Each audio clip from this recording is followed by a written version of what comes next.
Buongiorno, buona domenica, ben ritrovati in diretta come sempre per raccontarvi le notizie del nostro territorio. Rimarremo insieme fino alle 13:30, tanta la cronaca, tante le notizie. Parleremo anche del Carnevale di Venezia con i nostri inviati che si trovano sul posto, ma anche, come vi ho detto, la cronaca in primo piano. Andiamo subito a Cortina perché la Procura di Belluno ha aperto un fascicolo di indagini. I carabinieri stanno esaminando decine di video per capire se il tubo della nuova pista da bob da Cortina in vista delle Olimpiadi invernali 2026 sia stato spostato come atto di sabotaggio o frutto di un evento fortuito.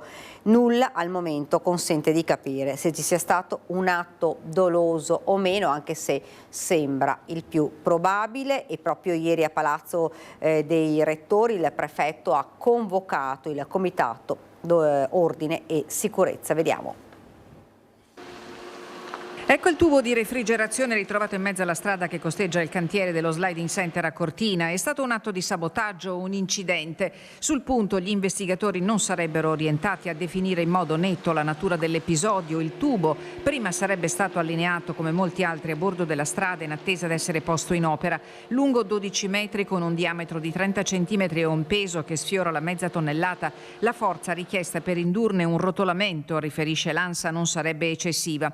Quindi più che a un gesto deliberato per ostacolare i lavori sembra rafforzarsi l'ipotesi di un'azione sconsiderata fine a se stessa oppure dello spostamento del tutto accidentale dovuto a cause da chiarire. Gli addetti hanno già riposto e fissato il tubo ammaccato all'interno della recinzione ed è lì che lo abbiamo ripreso a poca distanza da un'auto dei carabinieri in servizio di vigilanza. Quella stessa vigilanza che è stata rafforzata anche su impulso del Comitato Ordine e Sicurezza convocato d'urgenza dal prefetto a Palazzo dei Rettori. Esaminati i sistemi già in atto, si è convenuto di incrementare i controlli a ronco all'esterno dell'area del cantiere, sia con personale delle forze dell'ordine che con gli addetti alla vigilanza privata. Io penso che sia un caso assolutamente isolato, perché sennò vorrebbe dire che viviamo in un sistema veramente fuori controllo.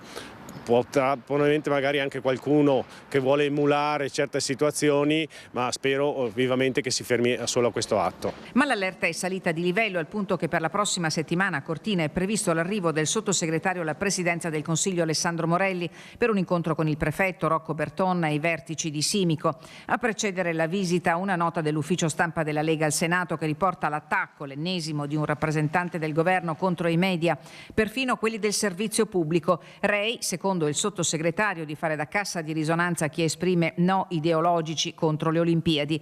A stretto giro la replica della segretaria della Federazione Nazionale della Stampa. I media danno notizie, non alimentano sabotatori, afferma Alessandra Costante, che ricorda come un'informazione veramente libera e indipendente, plurale e autorevole, dà voce a tutte le posizioni in campo e non nasconde le notizie. In questo clima, a Cortina, ci si prepara a vivere giornate intense e cruciali. Noi stiamo andando avanti in maniera diretta per arrivare quanto prima alla fine dell'opera, quindi sicuramente c'è il fatto che ci sarà questa visita da parte delle federazioni del CIO, però questo non influisce. E la magistratura bellunese ha disposto accertamenti sulla tragedia avvenuta ieri sulla pista di Lagazzuoi. La tragedia che ha visto vittima un ragazzo inglese di 13 anni che avrebbe perso il controllo degli sci andando a schiantarsi contro un albero che delimitava il tracciato. Inutili e vani i soccorsi, prima di intervenire i poliziotti del distaccamento di Cortina, del soccorso pista, che hanno tentato di rianimare il ragazzo anche con l'uso del defibrillatore. Dalla centrale di Pieve di Cadore si è alzato in volo l'elicottero del SUEM che ha raggiunto in breve tempo il luogo dell'incidente. Per il ragazzo inglese esamine, non c'era però più nulla da fare. Come detto, la magistratura e la procura ha disposto degli accertamenti su questa tragedia avvenuta nella neve. Ed ora andiamo invece ad Udine. L'autopsia sul piccolo Mattia Cossettini, morto a Marsalam lo scorso 6 gennaio, ha chiarito la verità sulla scomparsa del piccolo, smentendo le fantasiose diagnosi delle autorità egiziane.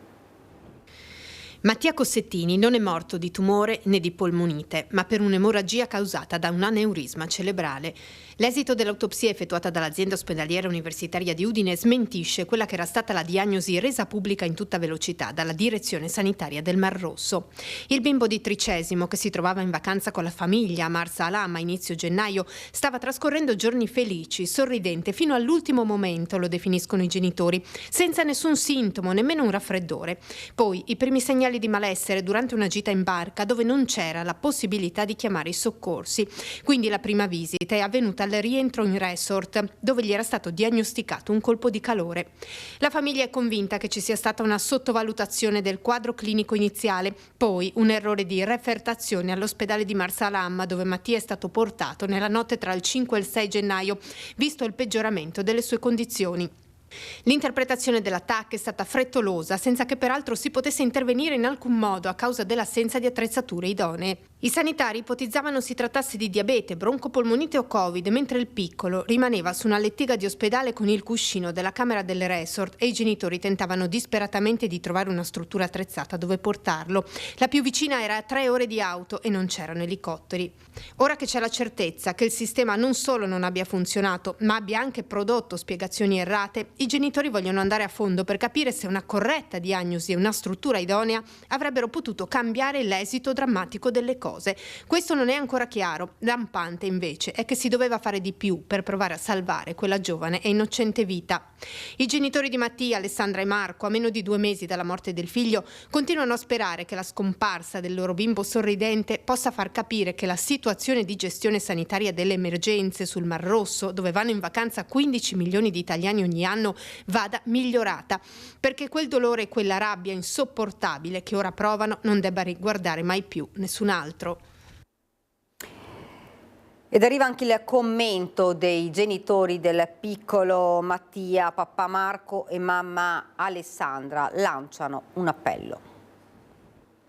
Se questa tragedia fosse capitata da un'altra parte, secondo voi Mattia si sarebbe salvato? Al momento non lo sappiamo, sicuramente è un aspetto che vorremmo approfondire. Di certo è che l'emergenza locale non viene gestita come ci aspettiamo.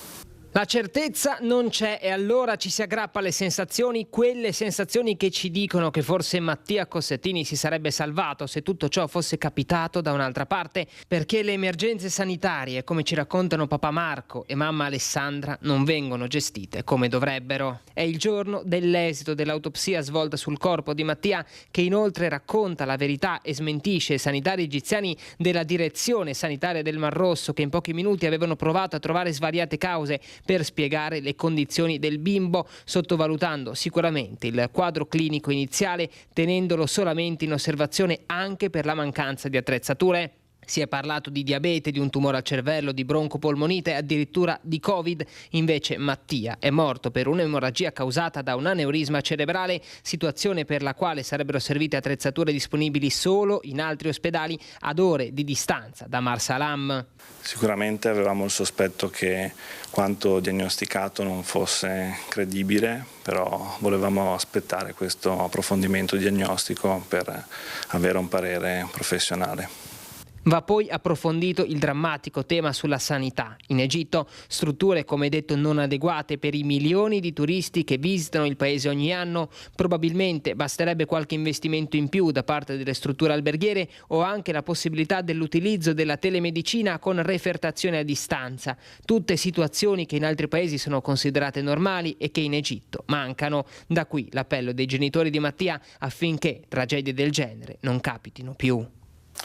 È un tema da approfondire, sicuramente localmente in tutta la zona del Mar Rosso non ci sono strutture attrezzate, manca un elisoccorso, quindi quello che ci aspettiamo è essere quasi normale è inesistente e quindi una sensibilizzazione a livello governativo egiziano è un po' un desiderio per tutti i cittadini, tutti i turisti, ma soprattutto anche il popolo egiziano.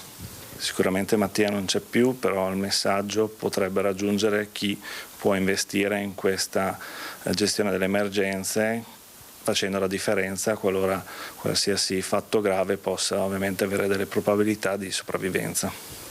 Andrete ancora avanti per cercare la verità, per capire se ci sono stati degli errori punibili, oppure ci si ferma qui a questo punto? Sicuramente vogliamo capire, qualora ci fosse stata una gestione diversa, quanto poteva influire sull'esito finale. Rimaniamo in Friuli, sono state rese note le conclusioni della consulenza tecnica richiesta dalla Procura di Ivrea sull'incidente aereo delle Frecce Tricolori avvenuto il 16 settembre 2023 durante la fase di decollo dall'aeroporto di Caselle a Torino, che costò la vita ad una bambina di 5 anni. È stata confermata dai consulenti, nonostante non siano state trovate tracce di uccelli sui resti dell'aereo, che la causa dell'avaria ad un motore causata dall'urto con uno stormo di uccelli definito bird strike.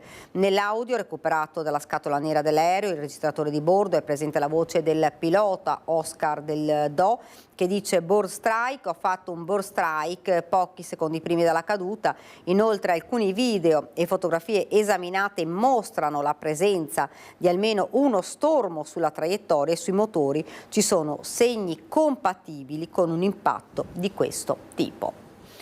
Ed ora invece torniamo nel Veneto, andiamo a Venezia, perché ieri al Vale Center di Marcon c'è stato un fuggi di gente, di persone che stavano passeggiando tranquillamente.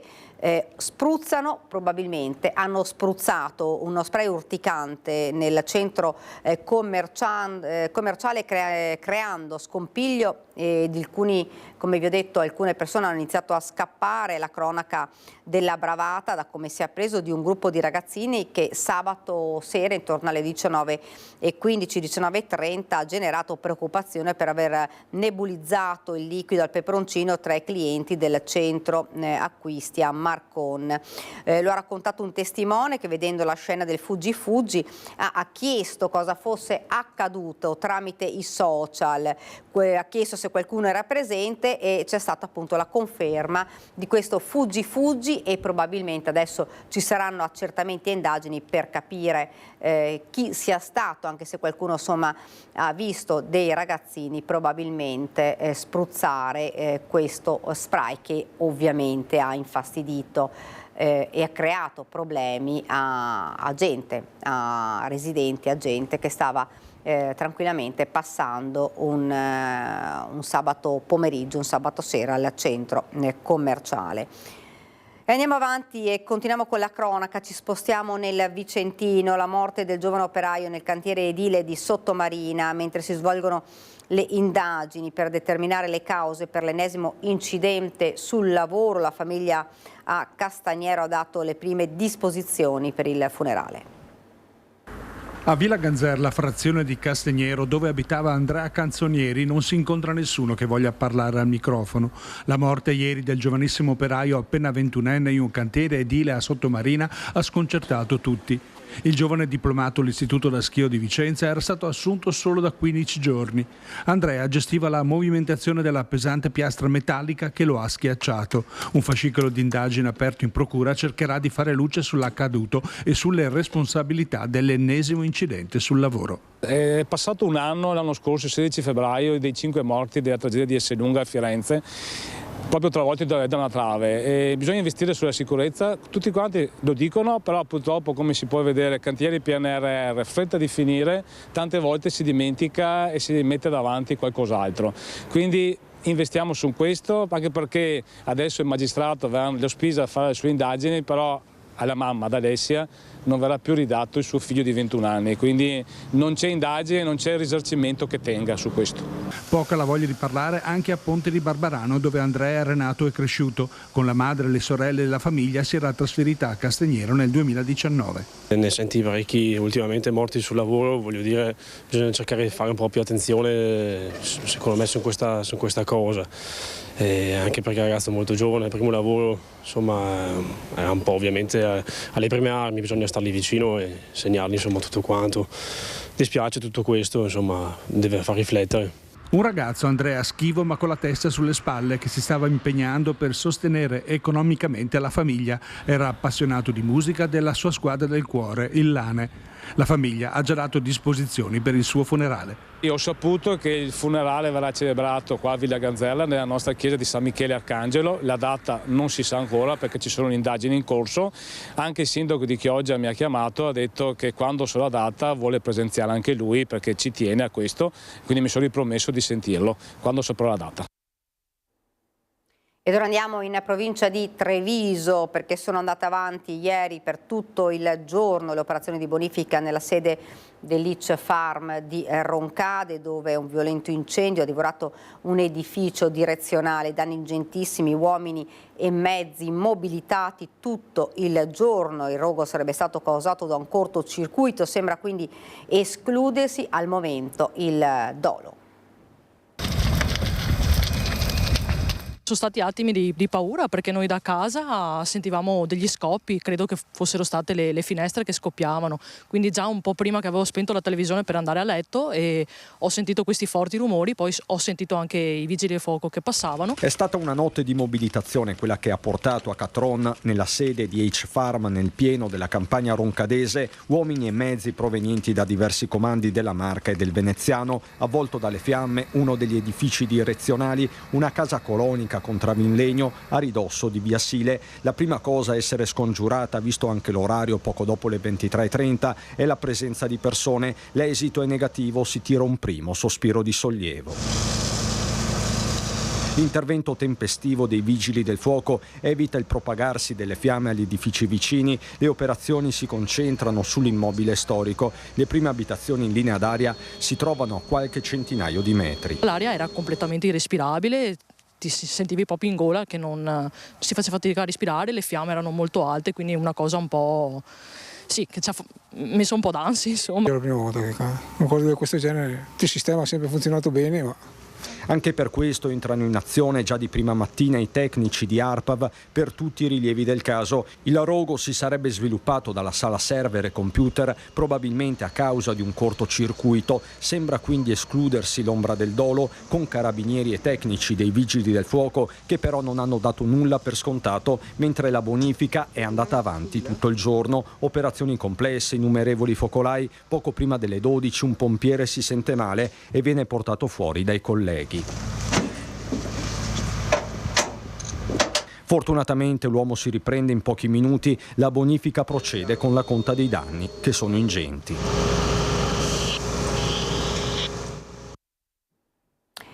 Lo rifaremo ancora più bello, rassicura il fondatore di Itch Farm Riccardo Donadon sul posto, anche il sindaco Marco Donadel a scendere in campo, anche la protezione civile. Le pietre sono pietre e si rimetteranno al loro posto, lo rifaremo più forte e più bello. La cosa importante è che non si sia fatto male nessuno. Sono queste le parole di Riccardo Donadon, fondatore e anima di Itch Farm, mentre è in viaggio di rientro dalla Cina. Sa benissimo Donadon che le immagini dell'incendio che ha interessato uno degli edifici direzionali della sua creatura hanno fatto il giro d'Italia e non solo. Itch Farm, nata come incubatore nel 2005, è diventata nel tempo un polo di eccellenza mondiale, capace di attrarre studenti anche dall'estero. Un edificio pieno di storie e di ricordi, lo definisce Donadon. Nessun contraccolpo per l'operatività. Si riparte già lunedì con i dipendenti, circa una cinquantina, che saranno dislocati in altri spazi. Esprimiamo la nostra vicinanza da parte mia e di tutta la comunità a Itch Farm, sicuri che sapranno riprendere le normali attività il prima possibile. Comune di Roncade che resta in attesa dei dati definitivi di ARPAV sulla qualità dell'aria e nel frattempo ha messo a disposizione mezzi e risorse. Aspettiamo quelli che sono i rilievi dell'ARPAV. Ripeto, per la cittadinanza per il momento non ci sono pericoli. Stiamo parlando di un casone che è abbastanza isolato e staccato da quello che è il campus. È stato fondamentale il pronto intervento dei vigili del fuoco che hanno così delimitato quello che era il fronte dell'incendio. Stiamo intervenendo anche noi con la nostra protezione civile, con la polizia, per mettere in sicurezza l'area e la viabilità. Buon lavoro, grazie. Ed ora una notizia che vi leggo da Treviso Today. Sabato movimentato in piazza Petrarca a Montebelluna. L'aggressione è scattata dopo un giro in giostra. Il quindicenne aggredito è circondato e pestato da 4 minorenni. Sul posto gli agenti della polizia locale e il SUEM del 118. La grande festa del Carnevale è stata rovinata proprio da questo episodio di violenza. Intorno alle 17 un gruppo di 4 minorenni ha aggredito con calci e pugni un ragazzino di 15 anni al termine di un giro sulle giostre in piazza Petrarca. E ancora giovanissimi che sono responsabili di reati, perché c'è stato un colpo alla tessitura Monti. 3 giovanissimi hanno rubato un divano e sono scappati, fermati dai carabinieri. Per loro è scattata la denuncia. Si tratta di 3 ragazzi tra i 16 e i 19 anni. Hanno tagliato la recinzione e poi si sono introdotti all'interno della Tessitura Monti, azienda di Macerata e attualmente in procedura fallimentare. La storica azienda produttrice di camicie, fondata nel 1911, si trova in uno stato di abbandono. Il furto è stato messo a segno da 3 ladri giovanissimi, un minorenne di 16 anni, un 18enne ed un 19enne, tutti e 3 del posto. Hanno rubato un divano dal magazzino e poi sono scappati a bordo di una vettura. Una fuga durata poco perché sono stati intercettati in via Prati da un'auto dei carabinieri che li ha fermati. Sono stati fermati grazie all'intervento provvidenziale di una testimone che li ha visti appunto mentre stavano creando il varco all'interno della recinzione, e da dove poi hanno fatto uscire questo divano che hanno caricato in macchina. Divano recuperato e restituito al curatore fallimentare. Tra l'altro sono stati trovati anche in possesso di una tronchese e di una pinza con la quale appunto hanno praticato il varco all'interno della recinzione. I 3 giovani sono stati deferiti in stato di libertà per il reato di furto aggravato in concorso. Accertamenti da parte dei militari dell'Arma per verificare se i ragazzi siano responsabili di altri colpi. Sicuramente quello che hanno fatto, insomma, anche se nell'immaginario può sembrare una cosa abbastanza sciocca, ha una sua rilevanza penale, quindi probabilmente non era la prima volta che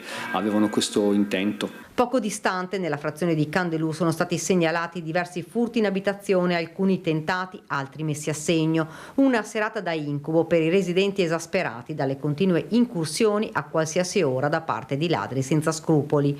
A Santa Cristina di Quinto un cittadino ha avvertito attraverso i social di alcuni ladri avvistati e ripresi in vicolo Cornarotta. Ed andiamo a Padova perché ai nostri microfoni la testimonianza di un papà residente a Montà. Per la seconda volta uno dei suoi figli è stato rapinato mentre stava tornando a casa. L'appello all'assessore allo sport per creare un'area di aggregazione nel quartiere. Un anno fa era toccato al figlio più grande, picchiato da alcuni bulli all'uscita da un supermercato di Montà per rubargli qualche spicciolo. Martedì scorso nel mirino di un altro baby bullo è finito il figlio più piccolo, ancora minorenne, al rientro da scuola. Il racconto del papà che ha presentato la denuncia. La tecnica è sempre quella: ti si avvicina a questo ragazzo o questo gruppo di ragazzi, ti chiedono se hai 2 euro, dopodiché se tu fai un po' di opposizione o cosa li dai, ma è sempre un po' rischioso, perché nel caso di mio figlio che ha detto io 2 euro non ce l'ho, gli hanno fatto aprire la cover del telefonino, hanno visto che aveva 10 euro, che erano i 10 euro che gli avevo lasciato per il pranzo, e gli hanno chiesto subito di averli. Lui in un primo momento ha detto no, non te li do 10 euro, però a fronte di una minaccia di finire come suo fratello maggiore col muso rovinato, io gli ho insegnato a dire piuttosto dai soldi ma torna a casa sano.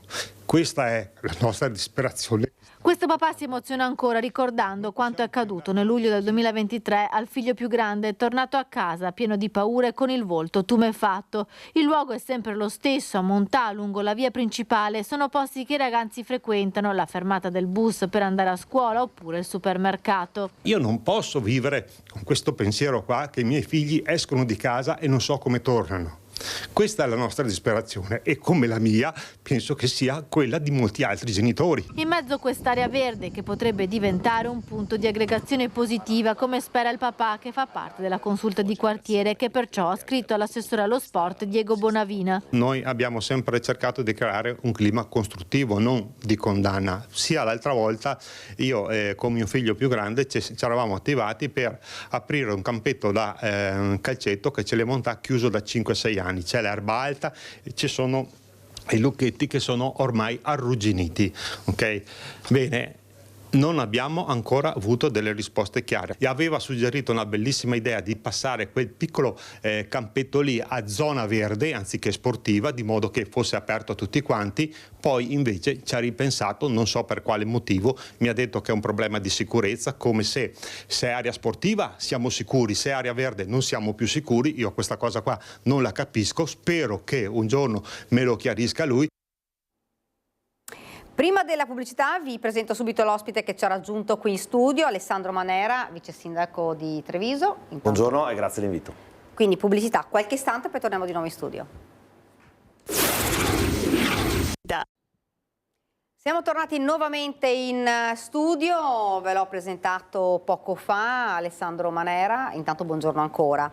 Buongiorno. E partiamo da una storia che ha postato sui social, con un lieto fine, grazie a Dio, e riguarda una ragazza che è venuta da te per un colloquio, per un incontro.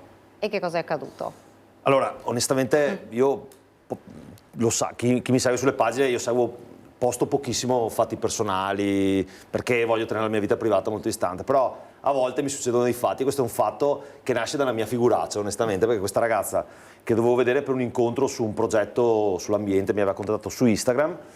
A un certo punto giocava con un elastico e io scherzando ho detto: sei nervosa? Fa: no, guarda, devo buttarlo via questo elastico. E gli ho detto: perché?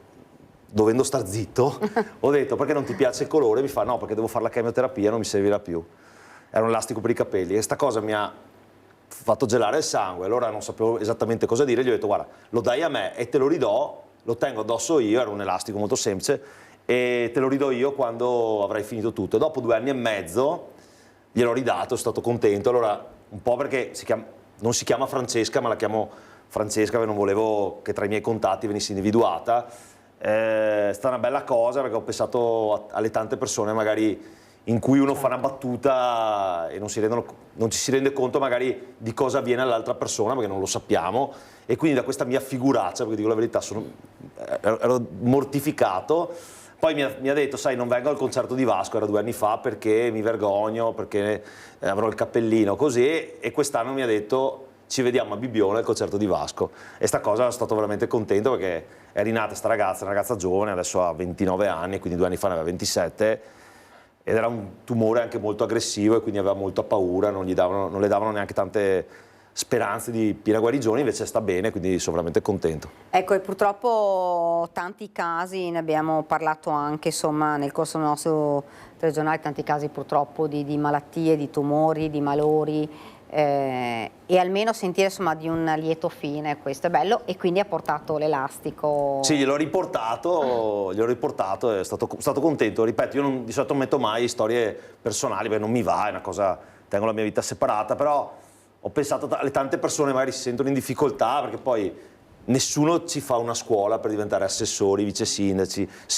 cioè il ruolo tu te lo prendi, però impari dalle situazioni, ogni tanto anche a star zitto quando dovresti star zitto, però impari anche al fatto che magari qualche volta qualche tua parola può essere di conforto per persone che soffrono. Beh, potrebbe essere anche però una speranza che hai dato alla ragazza di, insomma, tengo questo elastico ma te lo restituisco appena tu guarirai. Sì, esatto, poi questo elastico era anche un elastico da donna, quindi tutti mi chiedevano: ma cos'è sto elastico? Ma quanto serve sto elastico? Io dicevo: per un motivo, l'ho raccontato a poche persone, e anche perché era celeste, quindi in ogni foto si vedeva un elastico celeste. Allora, siccome la Lega è azzurra, prima era verde, poi c'è l'ambiente, e quel celestino non c'entrava niente, si vedeva che era un elastico da donna. Però è stata una cosa così che ho fatto. Poi io di solito i post li faccio in 7 secondi senza pensarci troppo, e così. Sono contento che magari qualcuno si sia sentito anche rincuorato per un parente, cioè, che c'è sempre una speranza, perché, ripeto, 3 settimane fa ho perso un amico che ha avuto un lungo percorso di dipendenza da droga e alla fine è morto per una malattia incurabile al fegato, frutto dei tanti anni. E ripeto, poche volte faccio post sul personale, ma magari penso anche che, ripeto, essendo le pagine seguite da tante persone possono dare una visione, anche una speranza, così, mi è venuto così, l'ho scritto in 3 secondi e a volte non ci si pensa tanto. È importante e soprattutto, insomma, siamo felici che questa ragazza possa ricominciare una vita, perché poi sappiamo che queste malattie bloccano la vita, la bloccano fino a quando, insomma... Sì, mi sono immaginato in questo periodo, cioè era lì che parlava di me, di una questione ambientale, e vederla giocare con sto elastico così mi ha fatto pensare dove in realtà la sua testa era, no? Perché la vedevo nervosa e non sapevo se era nervosa perché era davanti a me, non era mai venuta a parlare con me, oppure perché insomma alla fine la nostra vita normale è condizionata fortemente a una cosa del genere, che magari non ti dà prospettiva, non ti dà visione, non ti dà... E così, comunque mi è venuto un post dopo, visto che io l'ho fatto la sera così senza pensarci, dopo visto che è stato visto, però ecco, l'importante è che lei stia bene. E perché c'è bisogno di lieto fine. Esatto, ogni tanto bisogna anche dire che le cose vanno bene. Assolutamente. Sì, incrociamo le dita, perché poi sappiamo che questi tipi di malattie richiedono anni per essere sicuri che non ci sia una recidiva, servono controlli. Peraltro ci lamentiamo sempre, lei è stata curata benissimo dalla sanità veneta, benissimo dalla sanità trevigiana. Gliel'ho chiesto anche, l'ha sempre tenuta molto in considerazione dal punto di vista umano. Anche qui, io non sopporto quando si dice ma una volta era tutto bello. No, una volta anche i medici avevano un atteggiamento verso i pazienti pochissimo, diciamo, che tenesse conto del fattore personale. Cioè il medico doveva dirti una cosa, te la diceva e te la buttava in faccia, cioè nel senso, adesso c'è un atteggiamento, quindi io ringrazio veramente tutti. Non entro troppo nei dettagli, sennò dopo vanno a vedere chi è e non mi va neanche.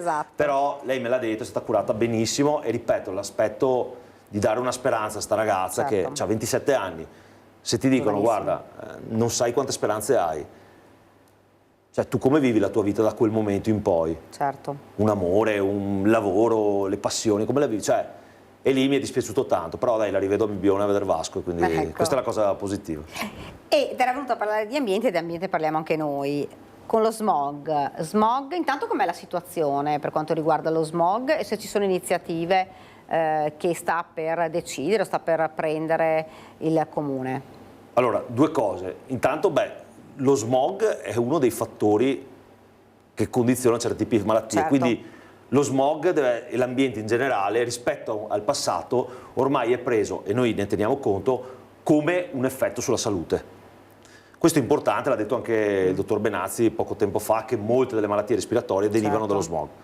C'è da dire che anche qua, che non è che parlando del passato vivevamo con i fiorellini e i prati felici, anzi guardate, io garantisco tutti che i primi rilevamenti del PM10 a metà degli anni 80 davano dei valori che adesso sono 20-30 volte rispetto ai valori di adesso.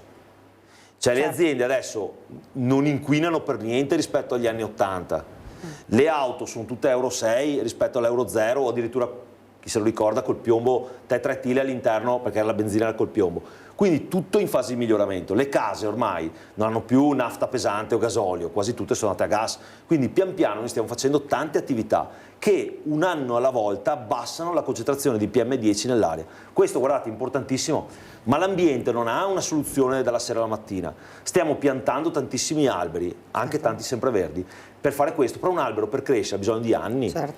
Quindi è un'operazione a medio termine e lungo termine, perché come si diceva, adesso io non sono uno statista e quindi non faccio questo esempio, però chi amministra non è che deve vedere al vantaggio personale amministrativo del momento, deve vedere quando quest'albero sarà grande, tu non sarai più amministratore di sicuro di quella città, ma devi vedere avanti, perché noi dobbiamo lasciare una città migliore di come l'abbiamo trovata. Quindi secondo me la parte del verde, peraltro una statistica ci ha anche premiato da poco, dicendo che per metri quadri di superficie abbiamo tantissimi alberi. È chiaro che io non posso trovare più verde di quello che c'è, pubblico. Quindi invito, ecco, questo sì, invito i cittadini in ambito privato a piantare più alberi, e se possono scegliere, che scelgano di sempreverdi, perché le foglie assorbono anche nel periodo invernale. Però ripeto, è un piano continuo, certo, conseguente, senza grandi rivoluzioni, ma costante. E attualmente però com'è la situazione?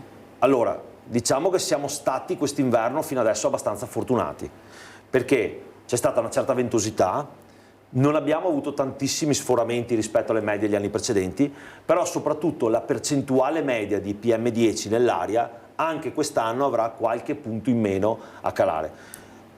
Ancora onestamente non c'è l'effetto delle auto elettriche, non è vero, sono troppo poche per considerarlo. C'è un grande effetto del fatto che ormai quasi tutte le auto siano Euro 5, Euro 6, questo sì. C'è un buon effetto legato al 110, perché il 110 vuol dire aver messo in sicurezza energetica tantissime abitazioni molto vecchie. I piani caldaie che abbiamo fatto anche noi stanno funzionando.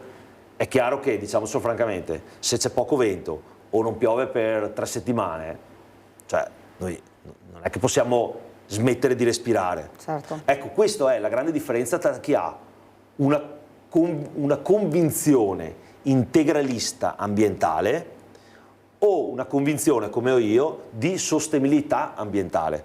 Cioè tu devi fare tutte le operazioni che l'uomo deve fare tenendo conto che un certo impatto ce l'hanno. Ma ti faccio un esempio. Quando io sento lamentarsi, lo dico chiaramente, il quarto lotto è la tangenziale.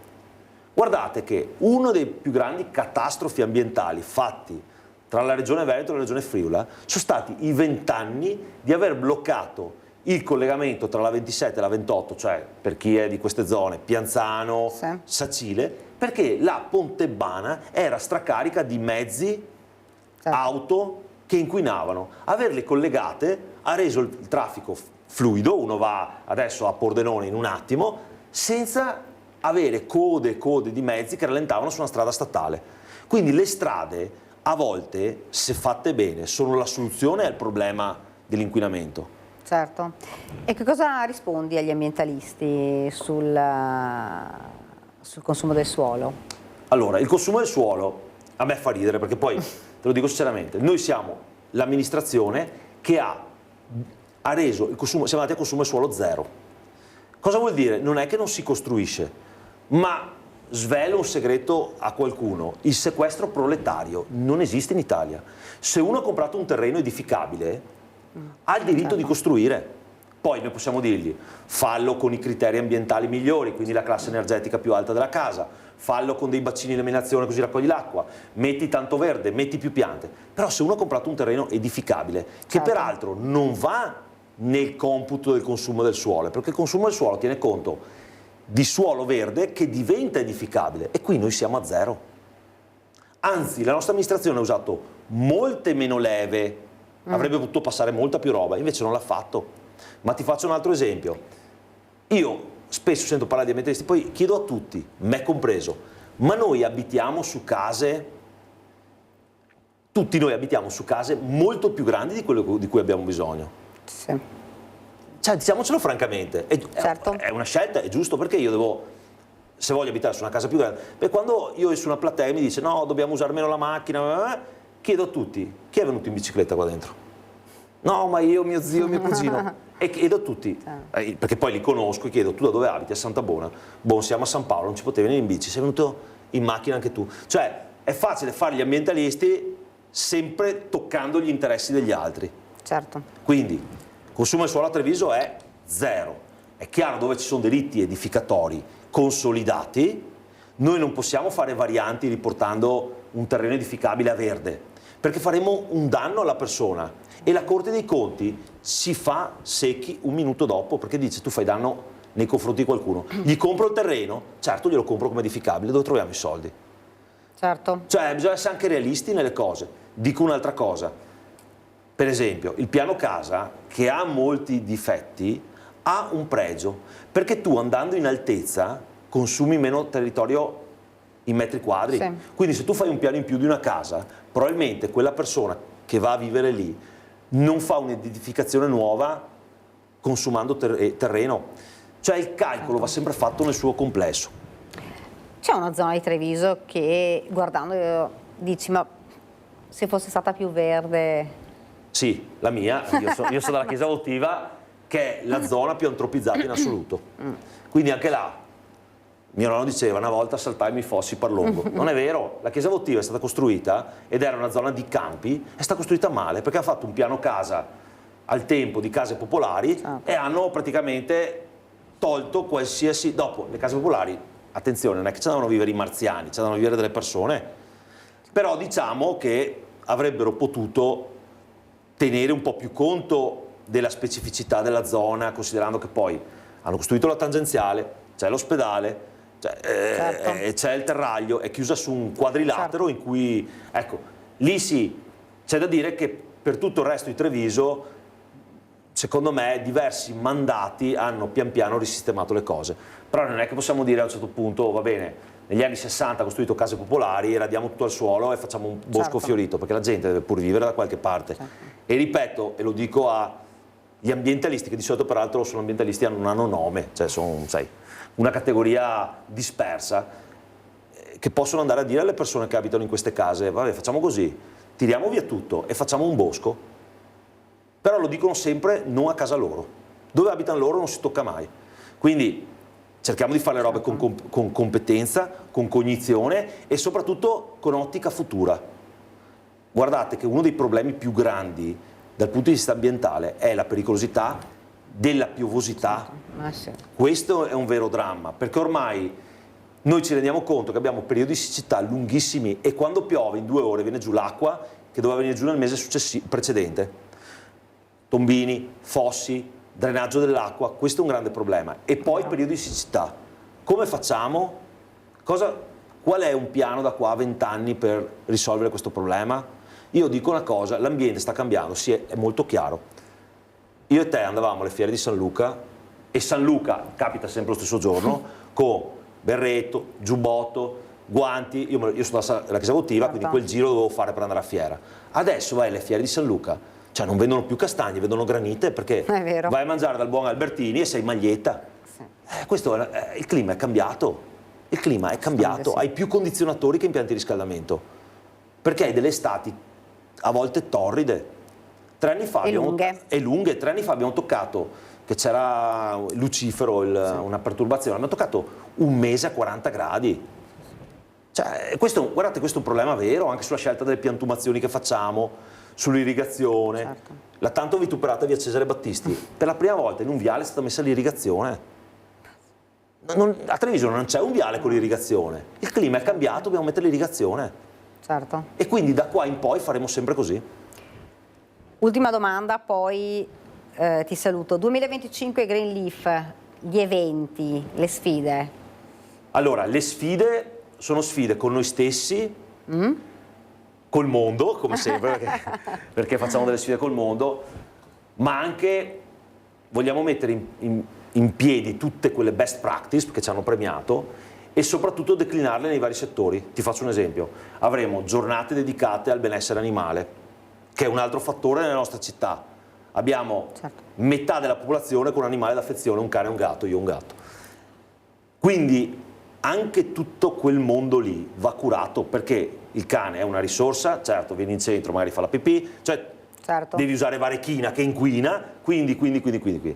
Abbiamo delle sfide con le attività produttive, cioè il nostro paese, il famoso Green Deal europeo, lo applica, ma le aziende, quindi un'industria e Confindustria in generale, segue molto queste direttive, quindi lavoreremo molto con le aziende per avere sempre di più aziende sostenibili e quindi ogni domenica ecologica che faremo metteremo in campo diverse attività. Adesso non posso svelartelo, se no faccio uno spoiler, però questo è il nostro obiettivo nel 2025, dare un'immagine all'Europa che ci ha premiato, che la città di Treviso, ma non tanto la città, il suo territorio diffuso può essere esempio di tante pratiche. E ripeto, quello di piantare tanti alberi in una città come Treviso è secondo me un grande esempio.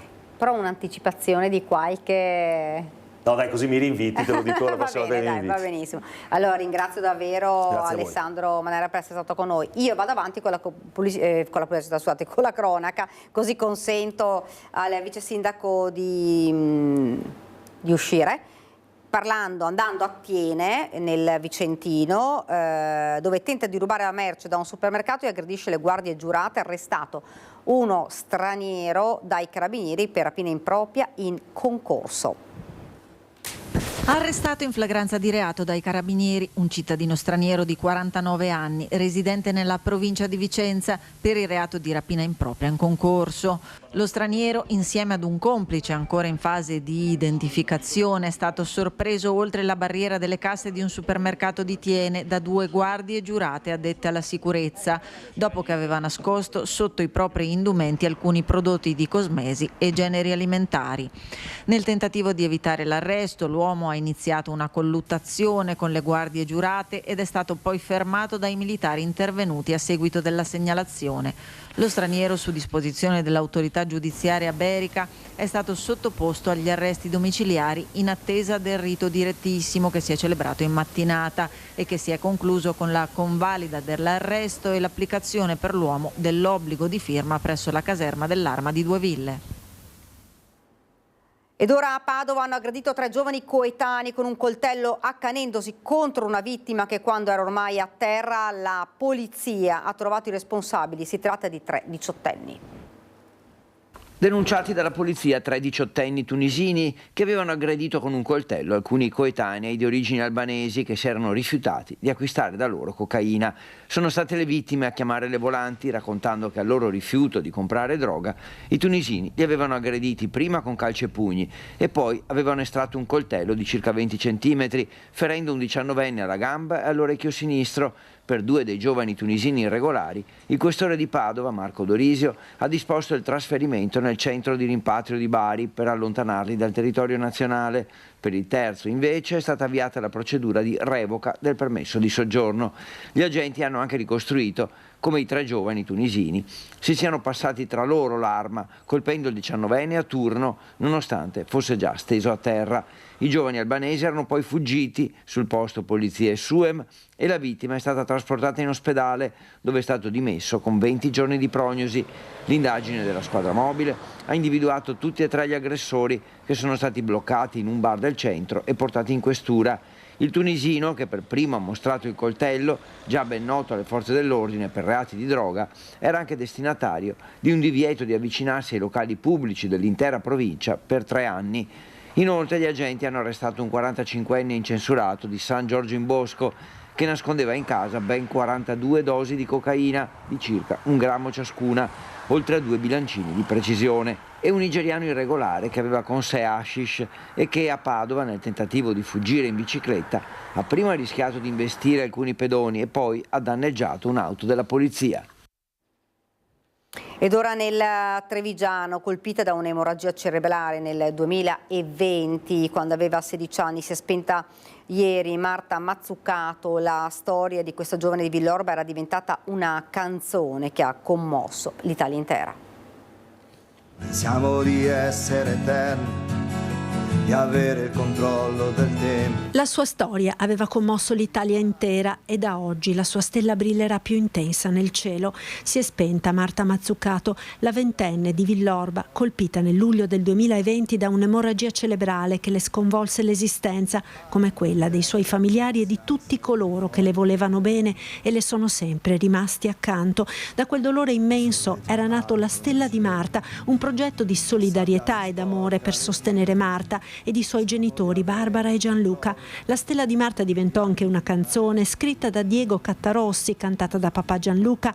Il video è realizzato dalla sorella Valentina, che mostra i momenti della vita di Marta, o meglio delle 2 vite di questa ragazza, i sorrisi, l'allegria, le gite al mare della prima esistenza ed i piccoli progressi di Marta dopo la prima devastante diagnosi di stato vegetativo permanente.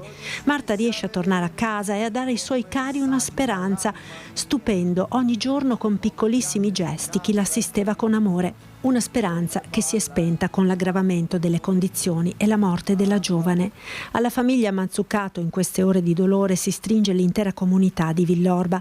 La forza di volontà di Marta e la capacità di lottare giorno per giorno, scrive il sindaco Francesco Soligo, sono stati di grande insegnamento per tutti noi. Siamo grati a Marta per averci insegnato il valore della vita e della solidarietà.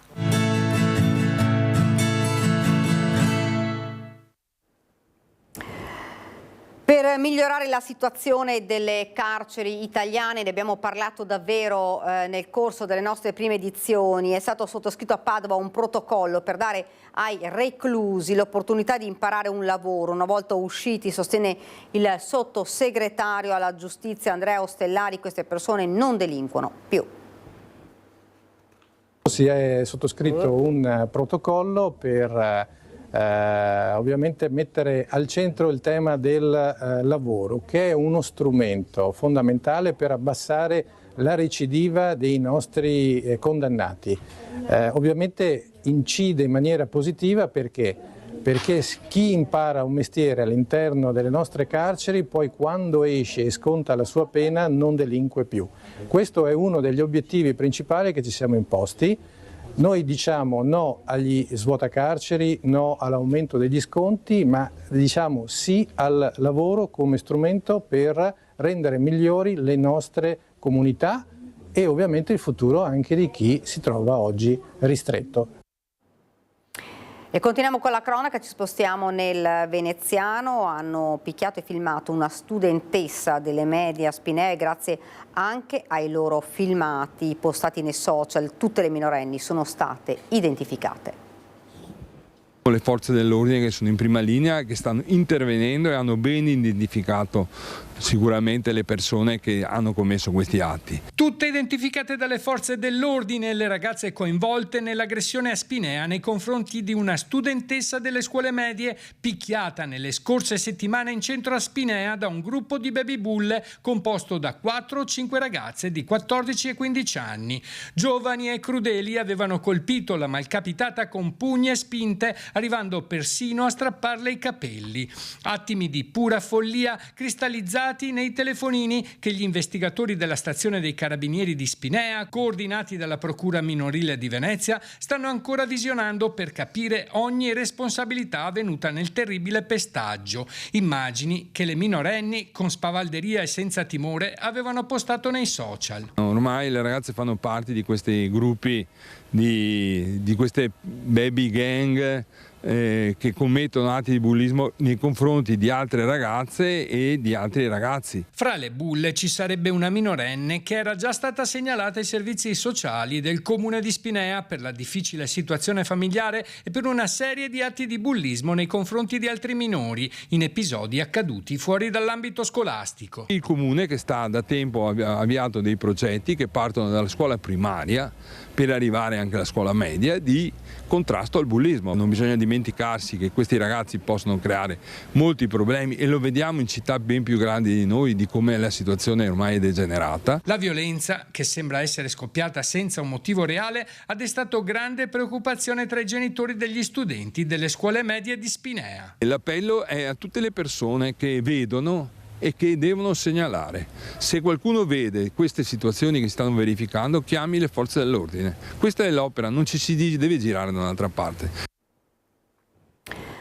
Ed ora un incidente avvenuto in provincia di Verona e di un morto e 3 feriti. Il bilancio di un incidente stradale avvenuto questa mattina a Isola della Scala nel Veronese tra un'auto e un mezzo pesante. I 2 feriti sono stati trasportati negli ospedali di Villafranca e Borgo Trento. Sul posto la polizia stradale, il SUEM e i vigili del fuoco. La persona deceduta è un'anziana, mentre il marito è rimasto gravemente ferito. Lo scontro sulla statale 12 a Pellegrina. La coppia viaggiava su un'auto che per causa in corso di accertamento si è scontrata frontalmente, come vi ho detto, con un furgone. Ferito lievemente il conducente del furgone. E poi a Vittorio Veneto una persona è deceduta in uno schianto, in un scontro che ha coinvolto questa mattina 3 veicoli lungo la statale 51. ANAS comunica che la strada al momento è chiusa in entrambe le direzioni. Queste le notizie.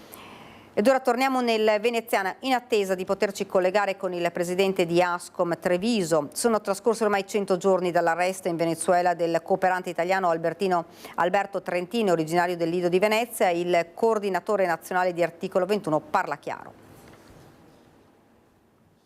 Sono trascorsi ormai 100 giorni da quando Alberto Trentini, il cooperante 45enne italiano originario dell'Isola di Venezia, si trova arrestato in carcere ingiustamente in Venezuela. Era il 15 novembre 2024. Da quel giorno i suoi familiari non hanno più avuto da lui alcuna notizia. Sono trascorsi ormai troppi giorni. Il giornalista Giuseppe Giulietti, coordinatore nazionale di Articolo 21 dall'Assemblea dell'Associazione, prende la parola e lancia un appello. Giulietti è stato anche a trovare Armanda Corusso, mamma di Alberto Trentini, per dimostrargli la sua vicinanza. Alberto e la sua famiglia non sono soli. 100 giorni, ben 100 giorni.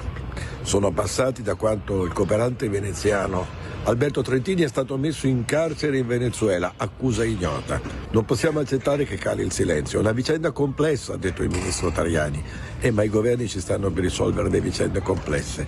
E la storia di Alberto Trentini non è una delle tante, perché alcuni degli italiani, molti in carcere nel mondo, non hanno la storia di Alberto, hanno delle accuse pesanti e delle accuse talvolta terribili. Lui no, portava le coperte agli ultimi, ai poveri.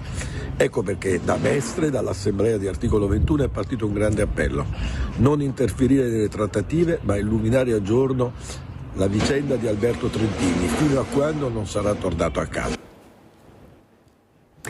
Ed ora ci fermiamo per una piccola pausa pubblicitaria e poi torniamo nuovamente in studio.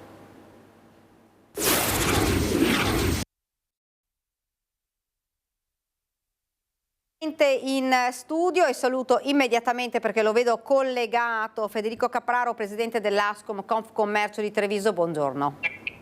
Buongiorno e buona domenica. Buona domenica anche a lei.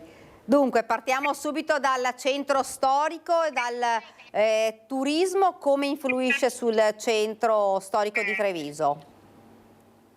Ma ormai da qualche anno, dopo il Covid, abbiamo visto su Treviso, su tanti centri storici anche minori, ciò che sta succedendo sulle grandi città, cioè un afflusso sempre maggiore di turisti. Oggi attraversiamo un periodo di contrazione della spesa, ma la spesa per le passioni, lo svago, il turismo appunto, è una spesa che è in crescita. C'è sempre più voglia di scoprire, di viaggiare, e questo anche in quella che fino a qualche anno fa era considerata l'Italia minore. Oggi capoluoghi come Treviso attraggono, sono belli, piacciono, presentano anche degli appuntamenti che attirano l'attenzione dei turisti, e sono anche per quest'anno previsioni sicuramente buone. Detto che si riesca a stare sui dati del 2023-2024, che erano dati oggettivamente eccezionali, ma le premesse per un anno turisticamente importante sono. E siamo alla vigilia dell'anno olimpico 2026. La previsione sul turismo è sicuramente positiva. Ecco, nominava adesso le Olimpiadi 2026, che avranno un impatto importantissimo anche per la città di Treviso. Ma le considerazioni che stiamo facendo vanno in questo senso per alcuni aspetti abbastanza semplici. Innanzitutto sono Olimpiadi, ma a me piace evidenziare anche l'aspetto delle Paralimpiadi nel mese successivo, nel mese di marzo, per 20 giorni, così come avremo 20 giorni dal 6 di febbraio le Olimpiadi Milano-Cortina, poi avremo le Paralimpiadi. Lo dico perché è un altro appuntamento di grande richiamo, e su questo ruota negli anni successivi. Cortina sarà sede di altri grandi appuntamenti sportivi, ma in ogni caso le Olimpiadi sono un grande richiamo. Pensiamo innanzitutto all'effetto che ha avuto Parigi nel 2024 con le Olimpiadi, e questo effetto l'ha avuto su tutta la Francia, per cui la presenza delle Olimpiadi in Italia è una presenza importante, e turisticamente richiamerà su Milano, su Cortina, ma anche su tutto ciò che sta attorno. Così come noi, se dovessimo andare dall'altra parte dell'oceano per le Olimpiadi, sicuramente non ci limiteremo a visitare solo la sede olimpica o assistere agli appuntamenti agli eventi olimpici senza andare in giro per quel territorio, per quell'area, per quegli stati a vedere cosa c'è. Così succederà anche ai turisti che verranno in Italia per Milano Cortina. Noi siamo sulla Milano Cortina, siamo sulla strada per Cortina, abbiamo 2 aeroporti, Treviso e Venezia, e siamo l'hub nel quale la gente si ritrova, si organizza per raggiungere Cortina, che sarà organizzata da un punto di vista dei trasporti con una mobilità studiata per non congestionarla, e quindi avrà sicuramente sul territorio che va da Venezia, Treviso e a Longarone il suo hub, cioè il suo punto di raccolta. Allora noi siamo convinti che questo grande appuntamento olimpico riverserà anche sulle colline del Prosecco, anche sulla città di Treviso e anche sulle zone limitrofe un impatto importante. Ultima cosa, ci sarà anche una coda lunga, perché c'è un richiamo mediatico importantissimo in questi mesi, tutto quest'anno, l'anno scorso, su questo grande evento, e non si esaurisce il giorno dopo la chiusura delle Olimpiadi, ma ci sarà ancora tanta voglia di scoprire, tanta voglia di andare a visitare quelle zone olimpiche, e di conseguenza anche quelle che, come Treviso, stanno a ridosso di Cortina. Dobbiamo iniziare a pensare che le Olimpiadi di Milano Cortina sono anche le Olimpiadi di Venezia, sono anche le Olimpiadi del Veneto. Facendo così credo che raccoglieremo ottimi risultati.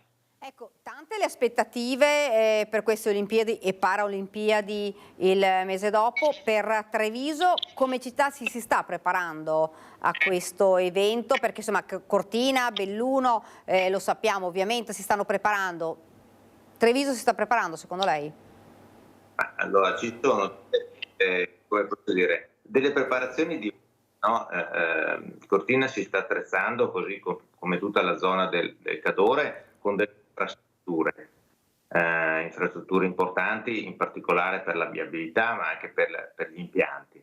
Io credo che Treviso si debba preparare da un punto di vista dell'accoglienza e dell'attrattività, cioè dobbiamo necessariamente da queste settimane imporci nel panorama turistico internazionale come il punto di arrivo per coloro che dall'estero possono andare alla scoperta delle Olimpiadi. E questo lo si fa anche con una serie di eventi. Il calendario 2025 per Treviso mi sembra piuttosto, ma credo che sia un bel volante.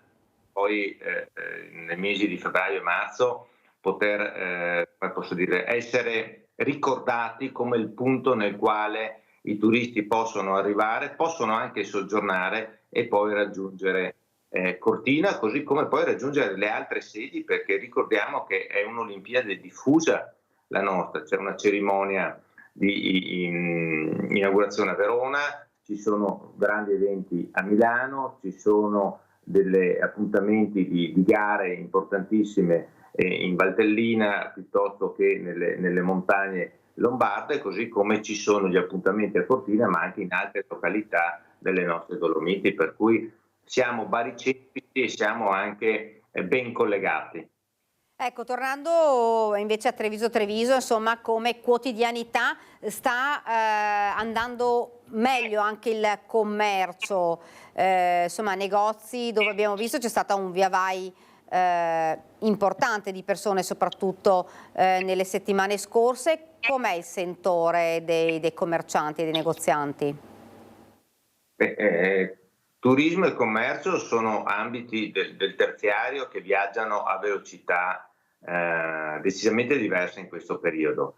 Il turismo è un volano per il commercio, il turismo dà la possibilità al commercio di recuperare da fuori una ricchezza che in sé in città non c'è o non è più sufficiente, per cui con degli eventi, con delle manifestazioni si richiama la gente a venire in città e questo aiuta a spendere. Poi in realtà, e quindi a sostenere il commercio. Poi in realtà questo succede molto spesso solo per alcune tipologie di merceologie, tipologie di attività, penso in particolare ai negozi e ristoranti, lì dove le manifestazioni sono legate, come posso dire, più ai visitatori, lì dove invece dalle manifestazioni noi parliamo invece di eventi, ecco le grandi mostre, ecco il Giro d'Italia, ecco altri grandi appuntamenti, allora il fenomeno diventa turistico. La gente che viene anche a dormire in città ha una capacità di spesa e porta una maggiore ricchezza. Questo è sicuramente un sostegno per il commercio, ma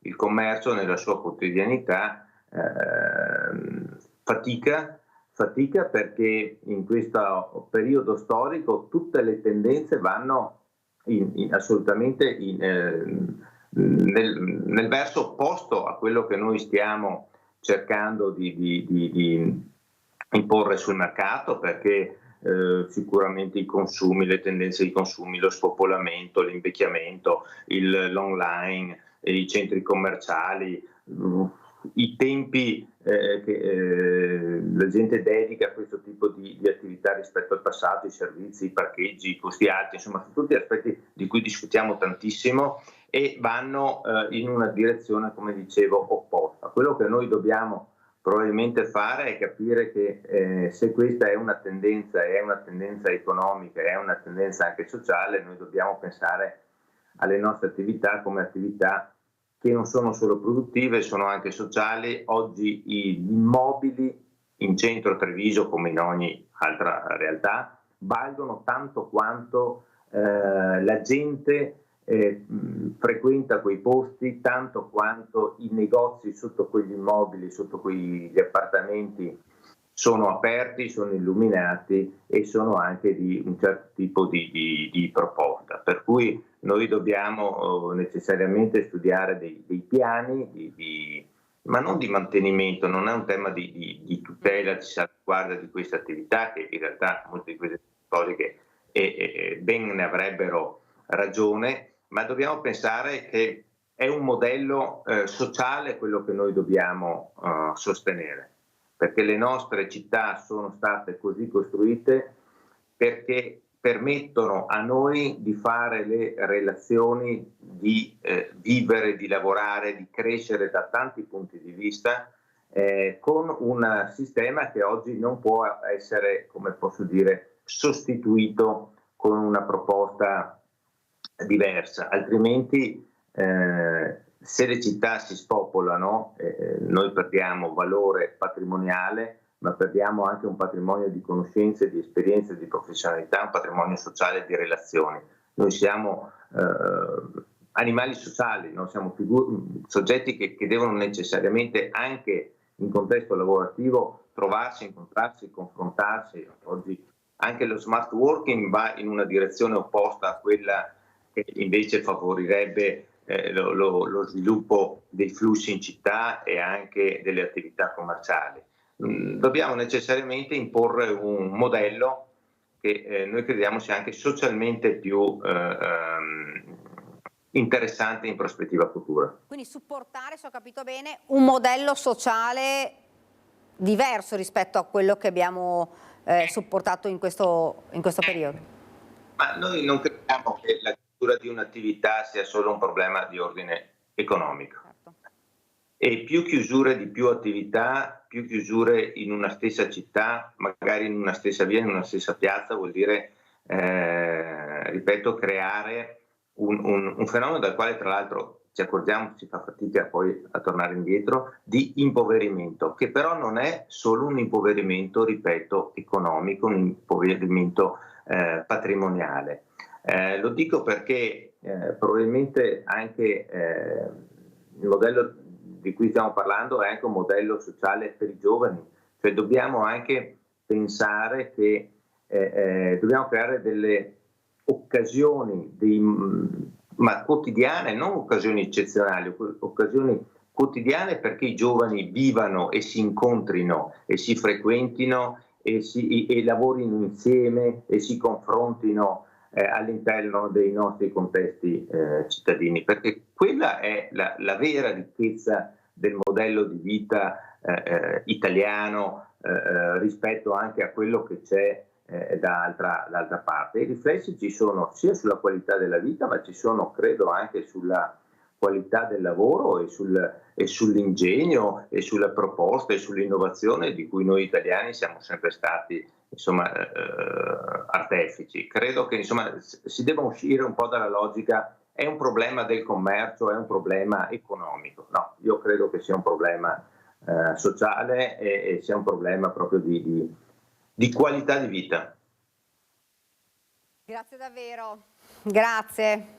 È un piacere, Daniela, e alla prossima occasione. Assolutamente sì, grazie davvero. Grazie e buona domenica. Tanto a voi. Grazie. Noi andiamo avanti e parliamo anche di carnevale, perché insomma in molte città ormai la sfilata dei carri allegorici, ma non solo, perché insomma nel vivo il carnevale di Venezia, secondo fine settimana, e davvero un nuovo pienone di turisti nella città lagunare, pacificamente invasa da decine di migliaia di visitatori e tante maschere colorate. Già a mezzogiorno il colpo d'occhio è suggestivo e impressionante. Mentre sul palco sfilano le maschere che saranno premiate dal pubblico per acclamazione, Piazza San Marco è gremita di quelle che a occhio e croce appaiono già 20.000 persone. Domenica scorsa l'evidentemente irresistibile attrattività del Carnevale di Venezia aveva richiamato in città 175.000 persone, molte delle quali poi confluite nell'area di Rialto per assistere al passaggio in Canal Grande del corteo acqueo della Pantegana, un sovraffollamento che aveva portato alla paralisi e relative polemiche.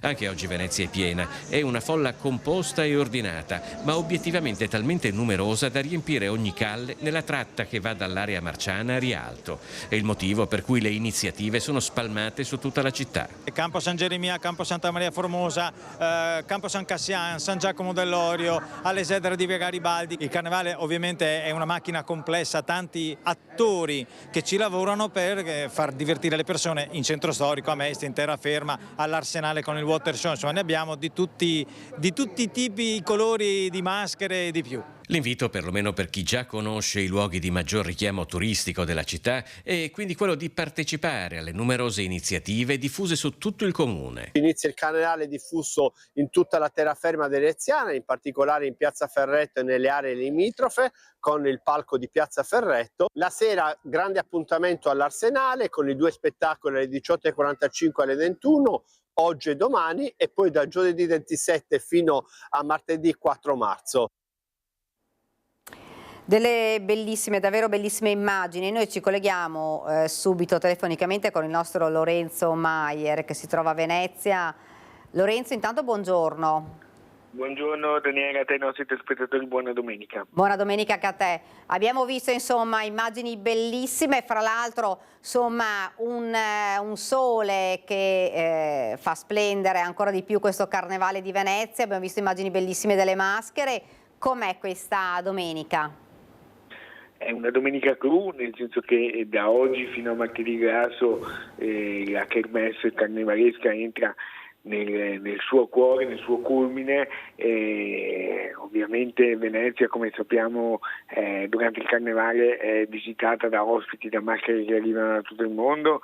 Questo carnevale poi ambientato e dedicato a Giacomo Casanova ha così portato un tocco anche del Settecento veneziano. È un carnevale diffuso, i dati ovviamente della giornata riguardo alle presenze si sapranno solo in serata, ma comunque grande affollamento anche alla stazione ferroviaria, parcheggi al termine di Piazza Roma e Troncheto esauriti, perché il Carnevale di Venezia è indubbiamente un'attrazione per turisti e ospiti da tutto il mondo, ma anche ricordiamo i veneti e i veneziani che sono chiamati, come ha detto il direttore del Carnevale, direttore artistico Massimo Checchetto, a vivere e a partecipare al Carnevale vestendosi in maschera, anche con maschere semplici. Non necessariamente le maschere più belle sono i costumi del Settecento o i mascheramenti più elaborati. Anche un semplice cappello porta un tocco di allegria e di carnevale. Tantissime le occasioni di divertimento e anche di un carnevale culturale, perché da domani nei teatri della città e anche della terraferma c'è un carnevale della cultura così chiamato, con eventi. Segnalo per esempio al Teatro Toniolo non fa parte del carnevale, ma è nel periodo di carnevale che avremo uno dei grandi protagonisti di Sanremo come Simone Cristicchi e la sua canzone che tanto ha commosso anche la platea, che sarà in veste di attore, ma insomma tantissime occasioni per vivere il carnevale anche in modo semplice. Chiaramente poi ci sono invece anche le feste VIP, chiamiamole così, nei palazzi veneziani che si preparano a festa, feste che sono anche ovviamente costose, non per tutti, ad esempio il prossimo sabato il clou è certamente il ballo del Doge, e poi ci sono le Marie che abbiamo visto ieri debuttare, esordire, arrivare con gondole fino a San Marco e poi sfilare sopra il palco, che sono un po' le ambasciatrici di venezianità che segnalo, oltre ovviamente agli appuntamenti di gala, hanno anche un ruolo importante perché ad esempio si occuperanno di cucina tra le prove e che andranno nelle scuole, visiteranno i musei, proprio perché l'intento non è quello di farne un concorso di bellezza, ma di rendere queste ragazze responsabili di un ruolo di ambasciatrici della città. Gli alberghi sono pieni come era stato previsto, quindi insomma Venezia è pronta per vivere al meglio la festa. Questo non significa che per esempio non ci sia anche un pensiero in questo periodo di carnevale per Papa Francesco, che è stato ricordato anche oggi dal patriarca Francesco Moraglia. Si è pregato per lui, si è ricordato la sua visita a Venezia del 28 di aprile, quindi un carnevale festoso e gioioso, ma che non dimentica anche quello che sta accadendo intorno a noi. Grazie davvero Lorenzo, perché è importante anche quello che hai detto. Effettivamente il pensiero va al Papa, che sappiamo ancora essere in prognosi riservata. E Lorenzo, abbiamo visto anche un'invasione di Venezia, pacifica, tantissimi turisti, ci dicevi? Sì, i turisti sono tanti, anche perché poi in centro storico a Venezia purtroppo i residenti nelle serate normali sono sempre meno, e essendo sempre meno, quando comunque arrivano persone ovviamente di un certo flusso, di una certa quantità, ovviamente l'impatto è anche più visibile. Ecco. Sono numeri comunque a cui Venezia nel periodo di carnevale tutto sommato dobbiamo dire è abituata. Ecco. Sarebbe triste il contrario, che Venezia di carnevale non fosse visitata. Ricordiamo per esempio gli anni tristi della pandemia, come la piazza vuota anche nel periodo di carnevale non era stata ovviamente accolta con favore. Quindi sicuramente c'è una presenza turistica notevole, come era poi anche previsto che quest'anno il carnevale, coincidendo con una data in là del calendario, un carnevale alto, si dice in gergo, cioè arrivando alle porte della primavera, potesse, meteo permettendo, portare molta più gente che se non per esempio quando il carnevale è a gennaio. Infatti così ricordavi giustamente oggi una splendida giornata di sole che indubbiamente, soprattutto per quanto riguarda gli eventi, gli appuntamenti che sono organizzati, molti dei quali gratuiti, lo ricordiamo, quindi venite a Venezia anche con i bambini, potete vivere il carnevale senza dover pagare alcun biglietto. Ovviamente il meteo gioca una parte decisiva in quelli che poi sarà il bilancio del carnevale. Giornate come questa con il sole ovviamente favoriscono le visite da tutto il mondo. L'importante è che sia un flusso comunque ordinato, c'è un contingente numerosissimo, nutritissimo di forze dell'ordine in campo.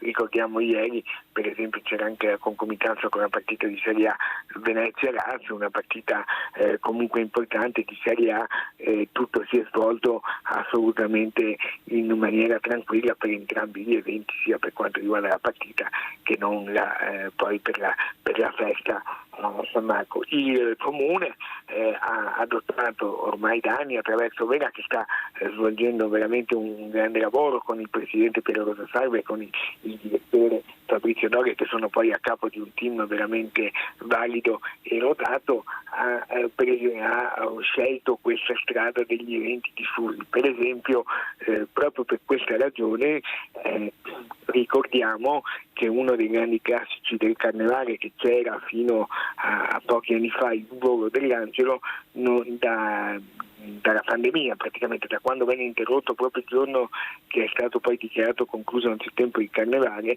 il volo dell'Angelo non viene più svolto a San Marco, perché concentrare a San Marco 27.000 persone, perché questa è più o meno la capienza che è stata studiata come numero massimo di forze dalle forze dell'ordine che possono fare i controlli, è una cosa che poteva mettere tra virgolette in pericolo la fragilità della piazza. Quindi il volo dell'Angelo, per esempio, che è un evento scenografico bellissimo, con l'angelo che scendeva dal campanile, le immagini facevano il giro del mondo, questo volo non c'è più e non verrà, dicono gli organizzatori, molto probabilmente, non c'è la certezza, ma non verrà più organizzato quest'anno, perché in piazza, lo ricordiamo, ci sono anche dei cantieri che occupano comunque parte del sedime della piazza, anche se i cantieri sono ad impatto, si è cercato di ridurre i disagi, quindi questi cantieri occupando parte della piazza non permettono lo svolgimento in sicurezza del volo dell'Angelo, ma è anche per non concentrare un grande numero di persone su uno stesso luogo e per conservare al meglio la fragilità di un luogo storico, per cui qualcosa anche su questo è stato fatto. Certo. Ti ringrazio davvero, grazie davvero Lorenzo, poi ovviamente continueremo a collegarci anche nelle prossime giornate per seguire questo evento davvero importantissimo da tutti i punti di vista. Grazie davvero Lorenzo, grazie e buona domenica. A voi. Purtroppo noi vi abbiamo dato notizia di un gravissimo incidente avvenuto in Alemagna, sul Fadalto, scusate, purtroppo abbiamo un bilancio che è gravissimo, 7 persone ferite ed una bambina di 4 anni che ha perso la vita. La strada, l'abbiamo detto, è chiusa al traffico, ovviamente se riuscite a vedere le immagini, davvero una tragedia, un disastro, autoveicoli incastrati, come al solito purtroppo accade in questo caso. Lo leggiamo dal Gazzettino, l'ennesimo incidente stradale sul Fadalto in prossimità della curva del ponte Botteon lungo la statale Alemagna. Stando a quanto finora appreso, si tratterebbe di un incidente tra almeno 3 veicoli, di cui un camper. Una bambina di 4 anni ha perso la vita, altre 7 sono rimaste ferite. Lì, come potete vedere, ci sono i vigili del fuoco, il SUEM con più mezzi che stanno cercando di soccorrere le persone rimaste anche incastrate nei mezzi, nei veicoli. Sul posto ci sono, come avete visto, i vigili del fuoco che arrivano da Vittorio Veneto e Conegliano ed ovviamente le forze dell'ordine. Daremo poi ulteriori notizie di questa ennesima tragedia della strada, una ve l'abbiamo detto anche prima in provincia di Verona, nel corso del nostro telegiornale di questa sera a partire dalle 19:30. Siamo quasi in chiusura, non so se facciamo tempo ad inviare, no, siamo proprio arrivati in chiusura, dunque purtroppo chiudiamo questa prima edizione con una tragedia, una doppia tragedia, perché un incidente avvenuto in provincia di Verona con un'anziana rimasta vittima di un incidente stradale, il marito in gravissime condizioni, e poi qui nel Trevigiano sul ponte Botteon un groviglio davvero di veicoli, 7, l'avete sentito, 7 i feriti ed una bambina purtroppo che ha perso la vita.